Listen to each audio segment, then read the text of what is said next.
What's going on, guys? NFL offseason talk here today, talking about the Cleveland Browns because today was the NFL Supplemental Draft. If you're not sure what that is, it is a separate draft the NFL has for those who were not eligible for the NFL Draft. It's usually guys who were like having academic issues or some sort of disciplinary issues, or just guys who missed the cut for the NFL Draft.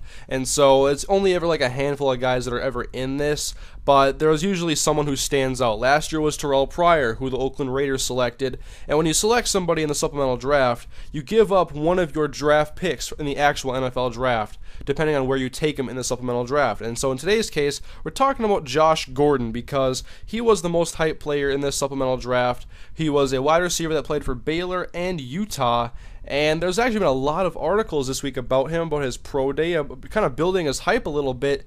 And so when I was looking into him, kind of researching a little bit, I expected a lot more than what I found.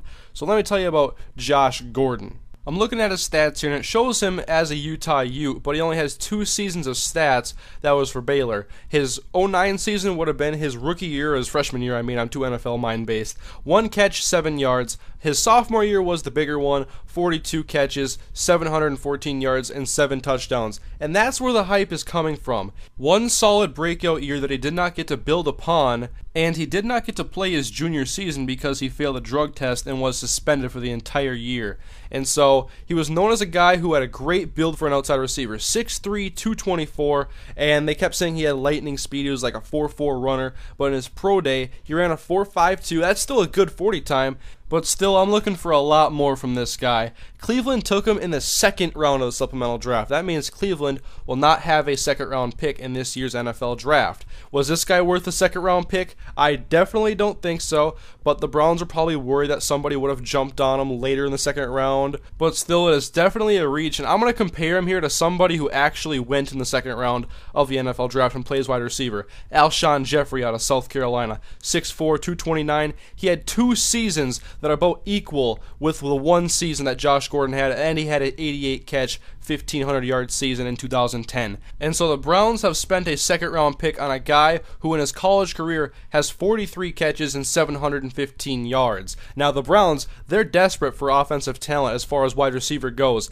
They drafted Trent Richardson and Brandon Weeden in the first round this year. They have second year man Greg Little now as an outside starter, and now they add Josh Gordon to the fold. It's a very young offense, and I'm not really sure what to expect now given all of this young talent here that has to somehow gel together before the season starts. But I think Cleveland's in a better situation than they were last year. And so while I think this is a big reach and I think it's kind of a bad spot to take him in the second round, I can see Cleveland doing this and I can kind of understand it because they need a wide receiver. And this guy has very good physical measurables, but the problem I have with buying into his hype is his lack of statistical production, only 43 catches in his college career, and the fact that he hasn't played football since 2010. What I've been reading says he has great hands and he is great at getting yards after the catch, and I've already said he's 6'3", and so it sounds like a very good physical tool set for a solid receiver. I'm just a little iffy about him going in the second round because of that, mainly because of that hiatus between 2010 and now.